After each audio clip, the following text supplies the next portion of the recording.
vai ser no sentido de, para averiguar perícia médica, nós podemos ter perícia médica ou perícia técnica, né, num processo judicial.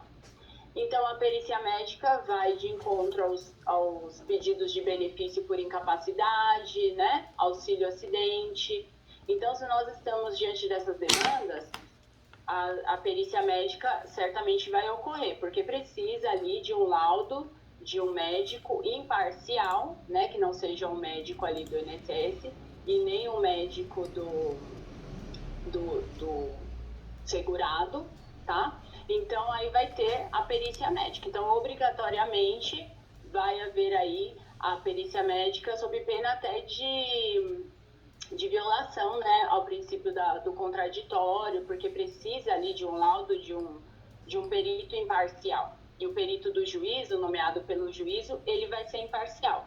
Então, se nós estamos numa demanda que trata de incapacidade temporária, de auxílio, acidente, certamente vai ter que ter a perícia, tá? Aí tem todos os requisitos, né, que a gente vai falar mais pra frente aí, para constar na petição inicial, para fazer esse pedido de perícia.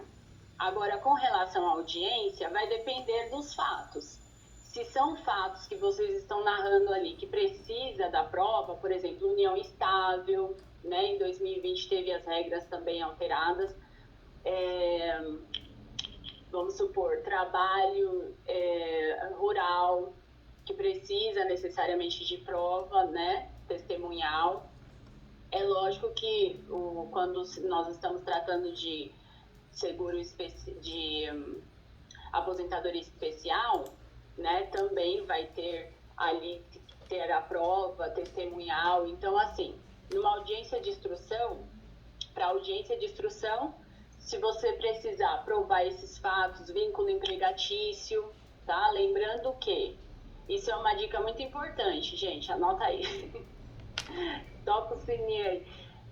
O que acontece? Quando nós estamos numa relação de vínculo empregatício, para tratar de vínculo empregatício, embora tenha ali a sentença trabalhista, a demanda trabalhista ali tratando de vínculo empregatício, você vai poder rediscutir no processo previdenciário também, tá? Não é porque lá foi improcedente, a pessoa não conseguiu provar naquele processo trabalhista que ela não vai poder rediscutir ali no processo previdenciário. Então, a sentença trabalhista, no processo de reconhecimento de vínculo, ela acaba sendo um meio de prova, sim, mas não um meio exclusivo a ponto do juiz se ater somente àquele meio de prova. Tá? Sabe quando nós estamos ali tratando de um laudo, né? Quando a gente junta ali uma prova emprestada? Sim. É como se fosse isso a sentença trabalhista num processo previdenciário. Então, você vai poder juntar provas novamente, ouvir testemunha novamente. E isso é muito interessante, né? Porque às vezes você tem, igual tem um cliente que nós vamos ter que discutir tudo isso no previdenciário, porque no trabalhista não foi possível o reconhecimento. Mas isso não impede de que ele vá no INSS, né? Faça o requerimento. Lembrando que no processo administrativo, você vai juntar também as provas. Então, no processo previdenciário, no processo judicial previdenciário, a mesma coisa, tá? Então, é isso. Perícia, se tiver ali pedido de incapacidade laboral, auxílio-acidente, necessariamente vai ter que ter a perícia médica. Perícia técnica, se trabalhou em local insalubre, local periculoso, necessariamente vai ter também a perícia técnica. E se a empresa fechou, não existe mais, nós temos aí nas nossas aulas, né, professor? Tem lá Verdade. o banco de laudos que nós disponibilizamos lá, que tem os laudos ali por semelhança, em locais por semelhança. Você tem que pedir a perícia indireta para ser realizada, né, essa perícia para constar, porque você vai precisar provar que o segurado, né, o autor da ação, trabalhou em local insalubre ou periculoso. Então, assim, muitas dicas legais, muitas dicas bacanas. que nós estamos passando aqui para vocês. Professora Agatha, e tem mais perguntas. O Rafael, ele fala que é advogado em Ibiúna. Falou, professora Agatha, por favor me ajude. Estou tentando advogar no direito previdenciário. Foi marcada a minha primeira audiência previdenciária. Direito previdenciário, nós ganhamos a ação com base nas provas documentais ou as provas, acho que o doutor quis dizer orais, né? Provas orais são relevantes também. E aí, doutora Agatha? Então, nós falamos, depende, né? Vai depender do que está sendo pedido ali. Se, de repente, vai precisar provar um reconhecimento de união estável, né? Se for um processo ali de reconhecimento de vínculo, vai depender das provas, né? Teve casos que eu vi que se você vai ter que pesar, né? E muito cuidado na hora dos depoimentos das testemunhas, tá? Por quê? Porque se houver contradição, aí vai ser desfavorável para quem está pedindo. Então, você tem que ali selecionar os documentos, principalmente, tá? Tem documentos que se for anterior à data da filiação, se você está pedindo ali um reconhecimento de uma doença, se for pré-existente, já não vai dar certo. Então, tem documentos que você precisa guardar para si. O cliente vai chegar lá com um calhamaço de documentos, tá? Então, você tem que selecionar os documentos, analisar os documentos, ouvir as testemunhas já antes da audiência e verificar quais testemunhas ali que você vai ter que ouvir. E aí você vai pesar ali, fazer as perguntas como se fosse o juiz perguntando, igual eu faço para eles. Eu falo, olha, imagina que é o juiz perguntando para você isso. Então, assim, tem que tomar muito cuidado com o que vocês estão tentando provar. Lembrando que as regras testemunhais são aquelas previstas no Código de Processo Civil também. O Código de Processo Civil, ele é aplicado no Código de Processo Previdenciário também, tá? Então, assim, as regras testemunhais, impedimentos de testemunhas vão ser as mesmas. Então, a pessoa não pode ser amigo, não, sabe? É lógico que quando nós estamos diante de um processo que trata assim, de aposentadoria rural, aí vai ser mais difícil você conseguir uma pessoa que não seja tão próximo, né? Porque geralmente mora ali no interior. Mas então, vai assim, você vai ter que ouvir as pessoas, selecionar, né, bem as testemunhas que vão ser ouvidas e os documentos. Tem que analisar tudo isso e torcer para que dê certo. Tem uns que tem que entregar na mão de Deus e vai. Mas tem uns que você analisando os documentos, vendo se é também necessário a oitiva de testemunhas, porque às vezes a testemunha vai até contra o documento que você juntou, então tem que analisar caso a caso, tá? Mas vai dar certo. Vai sem medo, Rafael. Vai sem medo que vai dar certo. O doutor Yuri está perguntando aqui. Ele fala, professora Agatha, é pré-requisito fazer a tentativa da aposentadoria administrativa para depois fazer o judicial? Sim, é pré-requisito, né? Inclusive nessa nova lei, né, 14.331 de 2022, até quando se trata de benefício por incapacidade, né, auxílio acidente, precisa haver ali a negativa, né, que é o interesse de agir, que tem que haver em todas as ações. Ah, professora, então até uma dúvida minha. Então é pré-requisito, tem que passar lá para depois fazer a ação. Sim, sim. É lógico que tem entendimentos, né, do STJ, no sentido de que a demora na concessão do benefício já é o suficiente para você ingressar com a demanda, tá? Mas isso também vai de juiz, porque é um entendimento, né? O entendimento, o juiz, ele pode ou não acatar, né? Então, assim, se tem uma súmula, aí já é um entendimento consolidado. E se é uma súmula vinculante, aí você pode colocar lá Não é porque você já sabe da súmula vinculante que você, vou entrar com a ação e tá tudo certo, o juiz tem que aceitar. Não. Fala, olha, tem um entendimento nesse sentido, porque, gente, muitas vezes a gente pode se deparar com juízes novos, com juízes que não têm, né, E as leis mudam, como eu disse para vocês, tudo muda, então as súmulas são editadas novas e às vezes o juiz não está ali atualizado naquele sentido, então se você destacar, fica melhor. Falei, excelência, olha, já tem um entendimento consolidado nesse sentido, né?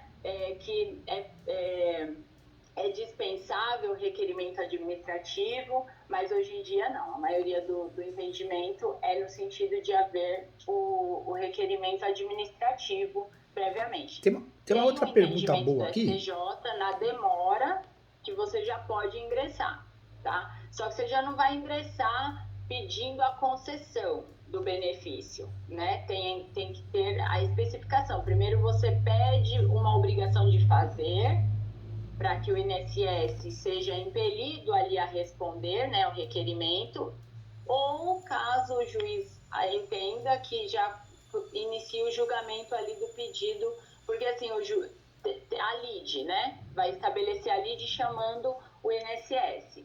Aonde tem o conflito? Ainda não tem o conflito, porque o INSS ainda não deu a negativa, né? A lide é o quê? O conflito. Se não tem um conflito ainda, o juiz não vai resolver se não tem o conflito. Nem passou lá, não conversou com o INSS, com a Previdência, né? Não é verdade? Então, assim, precisa haver aí esse conflito para você ingressar aí no Poder Judiciário pedindo aí a tutela jurisdicional nesse sentido. Tem uma outra pergunta boa, a Maria, ela fala que é advogada de Alagoas. Abraço pessoal de Alagoas. A Maria está falando aqui, professora Ágata, eu sempre tive dificuldade nas minhas peças previdenciárias de calcular o valor da causa. Como que eu faço isso? Qual é o real valor da causa nas ações previdenciárias? Então, atualmente se coloca 12 meses o valor do benefício, né? Você calcula ali 12 meses o valor do benefício. Tem juiz que aceita sem estar atualizado, tem juiz que já pede para corrigir, tá? Mas atualmente é 12 meses o valor do benefício que está sendo pleiteado. Se não está sendo como sempre vai ser pedido a concessão de um benefício, é com base nesse valor, tá? Eu sugiro aí vocês contratarem bancos assim de cálculos, pessoas que fazem cálculos. Por que isso? Porque ali você já vai ter o cálculo exato. Até para você colocar o extrato do CNIS, não é uma coisa assim difícil de se fazer. Ele mesmo calcula, então assim, é legal porque nós, né, profissionais do direito, a maioria não tinha experiência com cálculo. Aí quando você passa para o ramo previdenciário, você começa a estudar um pouco mais e vai se aprofundando nesse sentido. E aí tem esses sites, né, que ajudam bastante nesse sentido. Mais uma pergunta interessante aqui é da Maria José. A Maria José fala, professora Ágata, eu sempre tive dificuldade em classificar as ações. As ações previdenciárias sempre são ordinárias? Eu só vi mandado de segurança, obrigação de fazer e ação ordinária. Existem outras classificações? É isso mesmo, professora Ágata? Tem muitos nomes diferentes ou não? No civil é terrível, né? No civil é divórcio, separação. No previdenciário tem nomes diferentes? Anulatória? Então, tem porque assim, tem as nomenclaturas, né? Os ritos diferentes. Os ritos por quê? O sumário ordinário porque segue ali a regra do Código de Processo Civil também, né? E também a regra da lei do judiciário, tá? A regra da lei do judiciário federal, porque nós estamos contra uma autarquia, tá? Então, o nome da demanda, às vezes, né? Isso é até dispositivo de lei, a nomenclatura não vai influenciar, mas o seu pedido vai, né? Então, por exemplo, você está lá pedindo uma ação para auxílio acidente do trabalho. Então, a ação é do quê? Para concessão do auxílio acidente de trabalho, tá? Então, vai do que você está pedindo. Por exemplo, foi indeferida a aposentadoria por idade. O que eu vou requerer? A ação de concessão para aposentadoria por idade. E ali você vai discutir os fatos, se ele tem as regras, os requisitos estão cumpridos, e é nesse sentido. Aí tem os ritos, por quê? Porque no juizado vai ter o teto do valor e vai seguir o rito ordinário, mas o rito você não vai precisar colocar, é rito ordinário, rito sumário. Você só vai pedir, você vai colocar no nome ali o que você está pedindo na ação. Ação de concessão de auxílio-acidente, ação para concessão de aposentadoria por idade, e assim vai. Mas tem várias nomenclaturas, né? Porque são vários os pedidos que estão sendo requeridos. Professora Agatha, como que eu desenvolvo uma peça previdenciária? Qual que é o começo, o fim dela, a lógica? Como que é feito isso? O primeiro passo é você saber a competência, né? O primeiro passo é você saber a competência, tem nos sentidos de municípios, às vezes, que tem a distância certa. Por exemplo, aqui em São Paulo, é muito grande a cidade de São Paulo, então são divididos, né? E tem municípios que não têm a Justiça Federal. Então, foi um caso que foi levado até o STF para saber onde seriam julgadas as ações. Aí eles estabeleceram a quilometragem, né? Para falar, olha, até ali vai ser município de São Paulo, passou disso é a Justiça Estadual. Então, o primeiro passo é você ver a competência, tá? Vendo a competência, você vai o endereçamento. Hoje em dia o endereçamento não precisa ser aquele endereçamento longo que nós fazíamos. Excelentíssimo senhor, doutor, juiz. O próprio CPC já simplificou isso. Você coloca apenas MM juiz, da vara tal, da comarca tal. Acabou. Sem muita extensão ali, porque senão só ia uma folha só de endereçamento, né? Nossa. E aí tem os pré-requisitos da petição inicial, né? Os documentos indispensáveis. O que nós temos como documentos indispensáveis hoje no processo previdenciário? Processo administrativo, tá? Porque a pessoa tem que baixar ali. E como que a pessoa faz isso? Entra ali no aplicativo Meu INSS. Não é uma beleza? Eu não tenho acesso. Geralmente a gente lida com pessoas muito humildes, né? Que não tem esse acesso, esse recurso. Então, o que a gente faz? Faz primeiro um contratozinho ali, falando que você vai emitir a senha, que você vai ter poderes para alterar a senha, né? Isso é muito importante, porque nós já vimos casos que os advogados têm problema com isso. E aí você vai e pega a senha do cliente. Se ele não tem acesso, você pega uma procuração administrativa. Nós temos acesso ali à OAB INSS Digital, tá?